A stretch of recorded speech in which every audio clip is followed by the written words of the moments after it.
दोस्तों आप सभी को मेरा नमस्कार। मैं हूं आप सभी के साथ एसके पाल और आप सभी लोगों के बीच में आज का जो मेरा टॉपिक है, एक फौजी बाप और दो बेटे की दास्तान। आज हम इसके ऊपर बात करेंगे। हर एक पिता, जो एक पिता होता है और जो पिता का प्यार होता है, आज उसी के बारे में एक्सप्लेन करेंगे और एक फौजी पिता के प्यार का एक्सप्लेन करेंगे हम। जो एक फौजी पिता होता है वो बेचारा देश सेवा करता होता है, लेकिन फिर भी वो चाहता है कि हमारे बच्चों को कोई कमी ना होने पाए, किसी चीज़ की जो है उनको कमी आभास ना हो। वो अपने दोनों बच्चों की हर एक ख्वाहिश पूरी करने की कोशिश करता है और वो करता भी है। उसके बाद अपने बच्चों को पालता है, पोसता है कि एक उम्मीद से हमारे बच्चे बड़े होंगे, हमारे एक सहारा होंगे, बुढ़ापे का सहारा होंगे, हमारे लिए कुछ करेंगे और या फिर कुछ करके हम इनके लिए कुछ करके जाएं। और वो आखिरी वक्त तक मेहनत करता है अपने बच्चों के लिए। हर एक पिता मेहनत करता है, चाहे आपका पिता ही क्यों ना हो, वो मेहनत करता है अपने बच्चों के लिए। अब जिस दिन आप पैदा होते हैं या आप जन्म लेते हैं, उसी दिन वो जब पिता अपनी ख्वाहिशों को भूल जाता है, अपनी ख्वाहिशों को ख़त्म कर देता है, हमारी आपकी ख्वाहिशों को पूरे करने में लग जाता है। अब हम बात करते हैं इस स्टोरी की।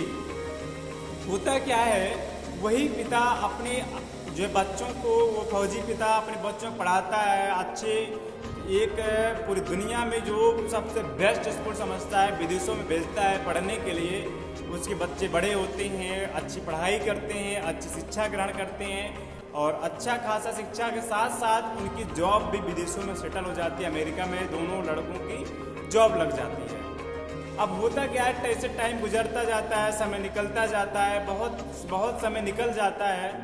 तो वो फौजी और उनके बच्चों की माँ यानी फौजी की पत्नी दोनों बूढ़े हो जाते हैं और मरने की घड़ी आ जाती है। तब भी दोनों बेटे जॉब करते होते हैं, अमेरिका में ही रहते हैं। तो होता क्या है, जो फौजी की पत्नी थी वो एक्सपायर कर जाती है, अर्थात उन बच्चों की माँ एक्सपायर कर जाती है। तो फ़ोन जाता है उन दोनों बच्चों के पास, उनका नाम चुन्नू और मुन्नू रहता है। दोनों बच्चे जो नाम कुछ और रहता है, लेकिन फौजी माँ बाप दोनों मिलकर चुन्नू मुन्नू ही कहते हैं। गाँव की भाषा आप समझते ही हैं। तो जब उनके पास फ़ोन जाता है कि आपकी माँ एक्सपायर कर गई हैं और वो फौजी बूढ़ा बाप इंतज़ार कर रहा होता है, हमारे बेटे अब आएंगे अब आएंगे। तो छोटा बेटा आता है, चुन्नू नहीं आता है, मुन्नू आता है।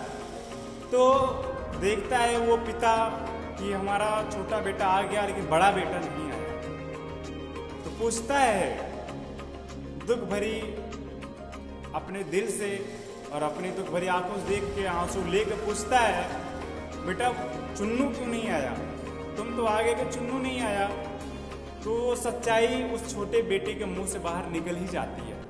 वो कहता है, पिताजी हमने भैया से कहा और मुलाकात किया, भैया ने कहा ठीक है, माता जी मरी हैं तुम चले जाओ और जब पिताजी मरेंगे तो मैं चला जाऊंगा।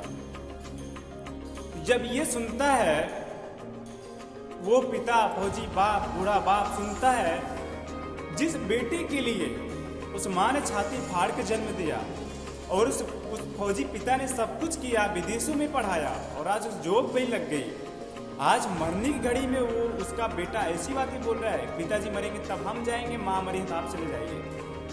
तो जाता है वो फौजी पिता अपने कमरे में उठ करके, लाश पड़ी होती है उनकी पत्नी की, जाता है एक खत लिखता है, मेरे प्रिय दोनों बेटों, हमने आपके लिए दुनिया से टकराया और आपके लिए मैंने सब कुछ किया, लेकिन आज वो घड़ी आ गई जब तुम्हारी माँ तुम्हारा इंतजार कर रही थी और आखिरी सांस तक वो यही बोल रही थी, चुन्नू मुन्नू का ख्याल रखना, उनसे मुलाकात कर लेना, मैं मिलना चाहती हूँ। तुम्हारी माँ तुम दोनों से मिलना चाह रही थी, मरते वक्त तक मिलना चाह रही थी, लेकिन नहीं मिल पाई। और आज जब मैंने सूचना दिया तुम्हें कि बेटा तुम्हारी माँ का देहांत हो गया है, मौत हो गई है, वापस आ जाओ, तो तुमने ये बोला कि माँ मरी है तुम चले जाओ, पिताजी मरेंगे हम चले जाएंगे। तो आज ये मेरी पूरी संपत्ति और जो हमने जितने पैसे कमाए हैं भारत माँ की सेवा करके, ये सारे के सारे पैसे वापस कर दिए जाएं गवर्नमेंट को, और जो हमारी संपत्ति है ये गरीबों में दान कर दी जाए, बांट दी जाए। मैं दोनों बेटों में किसी को देना नहीं चाहता। उसके मन में ये सवाल आए और ये सब लिखता है और ये बोलता है, माँ मैं जब जिंदा था तब भी मैंने आपकी सेवा की और आज हमारी सेवा के लिए कोई नहीं है, मैं अपनी जान न्यौछावर कर रहा हूँ। वो जो पिस्तौल होती है उसके पास, एक गोली धड़ाम से आवाज़ आती है अंदर से, लोग जाते हैं दौड़ कर देखते हैं तो पिता भी अपने आप को इस दुनिया को अलविदा कर चुका होता है। तो दोस्त, आज इस स्टोरी बताने का एक ही मकसद है मेरा, आज के जो रिलेशंस हैं, आज के जो लोगों के दिल लगाव हैं जो टूट रहे हैं, जो लोगों की भावनाओं में, जो धीरे धीरे लोगों की भावनाएं मर रही हैं रिलेशन को लेकर के, रिलेशन में आज गिरावट आ रही है, रिश्तों में वो लगाव नहीं रह गए हैं, वो संबंध नहीं रह गए हैं पहले के जैसे जो होते थे। आज मैं बार बार लोगों से कहता हूँ, एक रिश्ता निभाने के लिए रिश्ते में जान डालनी पड़ती है। जैसे एक वृक्ष होता है, उस वृक्ष को जिंदा रखने के लिए, वृक्ष को बड़ा करने के लिए उस वृक्ष में निरंतर पानी डालनी होती है, उसकी केयर करनी होती है। तो ऐसे रिश्तों की जो है केयर करनी पड़ेगी, एक रिश्तों से लगाव अपना बना के रखना पड़ेगा, तभी रिश्ते को जिंदा रखा जा सकता है। खासतौर माँ बाप के रिश्ते वो हैं, एक छत होता है, अगर हम आप हैं, माँ बाप जिंदा हैं, तो समझिए कि हमारे आपके लिए एक कुबेर भगवान जिंदा हैं, कुबेर भगवान धन के देवता जिंदा हैं। बेशक वो कुछ ना करते हों, लेकिन अगर जब तक वो जिंदा हैं तो हमारे आपके ऊपर एक छत है, वो छत है। जो भी मुसीबतें आती हैं वो पहले झेलते हैं, हमारे ऊपर नहीं आने देते हैं, चाहे कितनी आखिरी सांसें क्यों न चल रही। तो जितने भी दर्शक मेरा वीडियो देख रहे हैं, आप सभी लोगों से वीडियो इस स्टोरी बताने का एक ही मकसद था, इंसान कितनी भी पैसे कमा ले, पैसे सब कुछ नहीं होता, पैसे सब कुछ हासिल नहीं होता। इंसान के दिल में दया और हया होनी भी ज़रूरी है, किसी के लिए धड़कना भी ज़रूरी है। ये नहीं कि इंसान बहुत पैसे कमा ले, उसका दिल सारा पत्थर जैसा हो, क्या फ़ायदा उस दौलत का, जो लोग आपको सम्मान न करना चाहें। आज इस स्टोरी को सुनने के बाद आप उन बेटों के लिए क्या लिखेंगे, उस बेटे के लिए क्या लिखेंगे? तो ऐसा बेटा बनने से कोई फ़ायदा नहीं है। एक लायक बेटा बनिए और नायक बनिए, लोगों के लिए कीर्तिमान बनिए। आज के लिए स्टोरी इतना ही।